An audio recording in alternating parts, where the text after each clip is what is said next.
कहते हैं अगर दोस्तों खुद पर विश्वास हो तो बड़ी से बड़ी मुश्किल भी छोटी हो जाती है। एक बार स्कूल ने एक बच्चे को घर में देने के लिए एक लेटर दिया तो उस बच्चे ने वो पत्र अपनी माँ नैन्सी मैथ्यू एलियट जी को दिया। जैसे ही वह पत्र माँ ने पढ़ा तो पल भर सोच में पड़ गई, तो आंखें बंद कर बच्चे को गले से लगा लिया। तब बच्चे ने पूछा, माँ इसमें क्या लिखा है? तो माँ कुछ ना बोली। बच्चे की जिद के आगे आखिर माँ को झुकना पड़ा। तो बोली माँ, बेटा सुन, इसमें क्या लिखा है? इसमें लिखा है कि आपका बेटा बहुत बुद्धिमान है, इसीलिए हमारे स्कूल में ऐसा कोई टीचर ही नहीं है जो इसे स्कूल में पढ़ा सके, इसीलिए आप इस बच्चे को घर पर ही पढ़ाएं, स्कूल ना भेजें। तो बगैर स्कूली शिक्षा के अमेरिका के उस बच्चे ने दोस्तों दुनिया को 3000 खोजें दी, जिसमें 93 खोज उनके नाम पर पेटेंट हैं। मैं बात कर रहा हूं अमेरिका की दुनिया को बल्ब की खोज देने वाले, दुनिया को प्रकाशमान करने वाले महान वैज्ञानिक, बुद्धिमान, सफल businessman Shri Thomas Alva Edison ji की।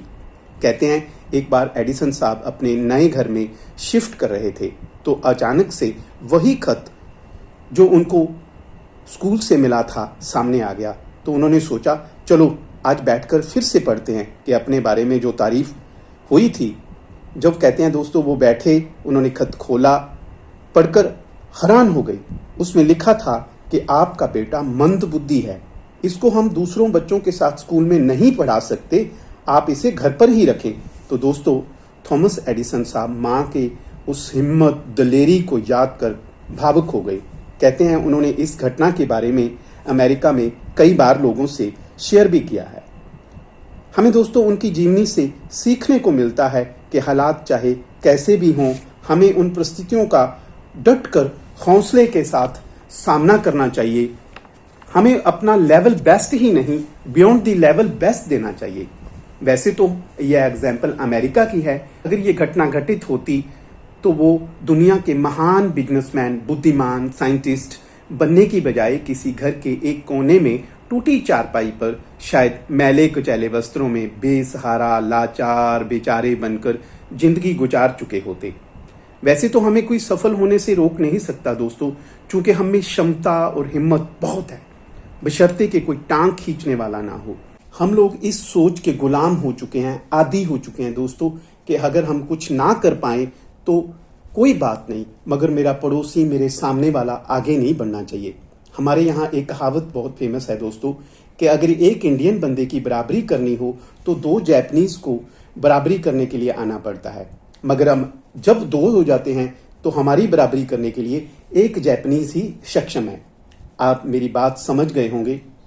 हमारे यहाँ दोस्तों कोई अगर व्यक्ति 1-2 बार अटेम्प्ट में फेल भी हो जाए ना, तो घर वाले ये कहना शुरू कर देते हैं कि तेरे से कुछ नहीं होगा, तू कुछ और कर ले। और बाहर वालों की तो दोस्तों बात ही मत करो, वो 1-2 बार असफल होने पर व्यक्ति को देखकर बहुत खुश होते हैं। बस यही बात याद रखनी है कि आप इतनी मेहनत करें, उसको जलने वालों को खुश ना होने दें।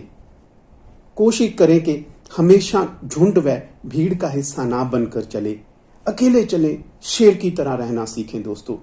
थॉमस एडिसन के हौसले, लगन व मेहनत से हमें एक बात सीखने को मिलती है कि हमेशा इंसान को सकारात्मक रहना चाहिए। कहते हैं एक बार पत्रकार ने थॉमस एडिसन साहब से पूछा कि आप बल्ब की खोज करते वक्त 10,000 कोशिशें आपकी बेकार गई, लेकिन दोस्तों आप उनका उत्तर सुन के हैरान हो जाएंगे। उन्होंने बोला, आप भी सुनिए कि मैं विफल बिल्कुल नहीं हुआ। यह सच है कि मैंने 10,000 रास्ते खोजे, मगर वो मेरे काम नहीं आ सके। हमें इस बात से सीखने को मिलता है कि मंजिलें, रास्ते हमेशा सीधे नहीं मिलते। बहुत बार पानी के बहते बहाव की उलट दिशा में भी चलना पड़ता है। मुश्किलें, दिक्कतें का सामना करते हुए सफल होने पर विश्वास रखकर आगे बढ़ना पड़ता है। अगर आप जिंदगी में आगे बढ़ते हुए भटकने, डोलने लगे तो खुद पर विश्वास करो। जब कभी भी आप दर्पण के सामने जाएं तो खुद को दर्पण में देखकर, अपनी छवि को देखकर अपने आप से एक वादा जरूर करें दोस्तों, और बोलें कि मैं हर मुसीबत में मैं तेरे साथ हूं, मैं हर मुसीबत में मैं तेरे साथ हूं, तूने मुझे पहचाना नहीं, मैं तेरा आत्मविश्वास हूं।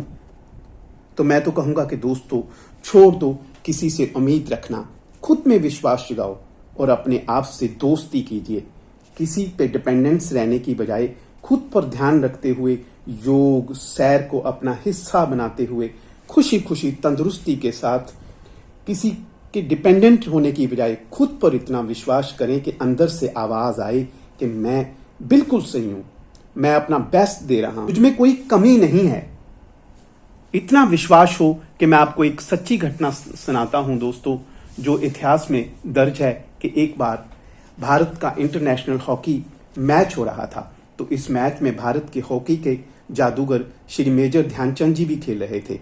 हाफ टाइम हो गया और स्कोर 0-0 की बराबरी पे चल रहा था। तब कोच ने आकर ध्यानचंद जी से बोला कि मेजर क्या बात है। ध्यानचंद जी बोले कि हम अपना पूरा दमखम लगाकर खेल रहे हैं, अपना बेस्ट दे रहे हैं, लेकिन गोल नहीं हो रहा, कुछ गड़बड़ है, आप मैच रुकवा दीजिए, ग्राउंड की दोबारा मिनती करवाएं।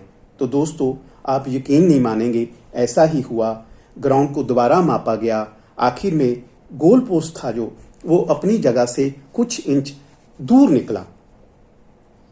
तो मैं ये कहना चाहता हूं, हमारे भारतीयों में इतना विश्वास व दृढ़ता है कि वो जो बोल देते हैं उस पर सही भी उतरते हैं। एक कहानी जो इतिहास में दर्ज है, मैं आपको उसके बारे में सुनाता हूं कि क्रिकेट भगवान कहे जाने वाले सचिन तेंदुलकर जी एक बार ऑस्ट्रेलिया के साथ मैच खेल रहे थे। तो ब्रैड हॉग ने उन्हें आकर क्लीन बोल्ड कर दिया। तो ब्रैड हॉग बहुत ज्यादा एक्साइटेड हो गए। तब मैच के आखिर में सेरेमनी के वक्त ब्रैड हॉग सचिन जी के पास आए और बोले कि मैं आज बहुत खुश हूं, आप मेरे को ऑटोग्राफ दो और मेरे बारे में कुछ लिख दो। कहते हैं सचिन जी ने ऑटोग्राफ भी दिया और उन्होंने लिखा, आप भी सुनिए, उन्होंने लिखा कि आपकी जिंदगी में ये दोबारा दिन नहीं आएगा। कहते हैं दोस्तों कि ये सचमुच ऐसा ही हुआ। उसके बाद सचिन तेंदुलकर को ब्रैड हॉग कभी भी आउट नहीं कर पाए। यह बात को टाइम्स ऑफ इंडिया ने अपने न्यूज़पेपर में भी छापा था। कहते हैं कि उसके बाद सचिन जी 45 बार ब्रैड हॉग के सामने बैटिंग करते रहे, लेकिन कभी भी आउट नहीं हुए। यह है दोस्तों एक खुद पर विश्वास की मिसाल। यह हमें इतनी प्रेरणा देती है कि कुछ भी असंभव नहीं है। अगर हम ठान लें, अगर हम जिंदगी में कुछ सुधार कर पाएं तो बहुत बड़ी बात है।